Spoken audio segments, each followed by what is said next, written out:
ಕೊಟ್ಟ ಮಾತಿಗೆ ನಾವು ಬದ್ಧ, ನುಡಿದಂತೆ ನಡೆಯುತ್ತೇವೆ. ಅದರಂತೆ ಹೈಕಮಾಂಡ್ ಗೋವಿಂದ ಕಾರಜೋಳ ಅವರಿಗೆ ಟಿಕೆಟ್ ನೀಡಿದೆ. ಅವರ ಗೆಲುವಿಗೆ ಕೆಲಸ ಮಾಡುತ್ತೇವೆ ಎಂದು ಹೊಳಲ್ಕೆರೆ ಶಾಸಕ ಚಂದ್ರಪ್ಪ ಹೇಳಿದರು. ಅವರು ಚಿತ್ರದುರ್ಗದಲ್ಲಿ ಗೋವಿಂದ ಕಾರಜೋಳ ಮನೆಗೆ ಭೇಟಿ ನೀಡಿದ ಸಂದರ್ಭದಲ್ಲಿ ಮಾಧ್ಯಮಗಳೊಂದಿಗೆ ಮಾತನಾಡಿದರು. ನಾವು ಕೂಡ ಚಿತ್ರದುರ್ಗದ ಲೋಕಸಭಾ ಕ್ಷೇತ್ರಕ್ಕೆ ಟಿಕೆಟ್ ಕೇಳಿದ್ದು, ಕೊಡುವ ಭರವಸೆ ನೀಡಿದ ಮೇರೆಗೆ ಪುತ್ರ ರಘುಚಂದನ್ ಕ್ಷೇತ್ರದ ಸುತ್ತ ಸುತ್ತಾಡಿ ಸಂಘಟನೆಯನ್ನು ಮಾಡಿದ್ದರು. ಅನಿವಾರ್ಯವಾಗಿ ಈಗ ಗೋವಿಂದ ಕಾರಜೋಳ ಅವರಿಗೆ ಹೈಕಮಾಂಡ್ ಟಿಕೆಟ್ ನೀಡಿದೆ.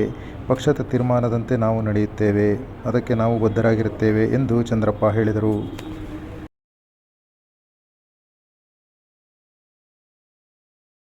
ಪಾರ್ಟಿಗಿದ್ರು ಕೂಡ ಆ ಪಾರ್ಟಿಗೆ ಬೆಲೆ ಕೊಟ್ಕೊಂಡು ಬಂದಿರ್ತಕ್ಕಂಥ ಅನಿವಾರ್ಯವಾಗಿ ನಾವು ಕಳೆದ ಸಾರಿ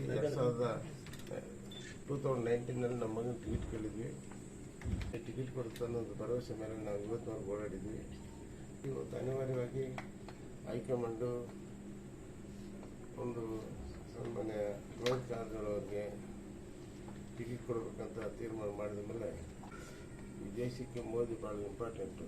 ಅದಕ್ಕೋಸ್ಕರ ಮೋದಿ ಕಳಿಸ್ತಕ್ಕಂಥದ್ದು, ಕಾರಜೋಳ ಅವರಿಗೆ ಸಪೋರ್ಟ್ ಮಾಡ್ತಕ್ಕಂಥದ್ದು ನಮ್ಮ ಜವಾಬ್ದಾರಿ ಇದೆ.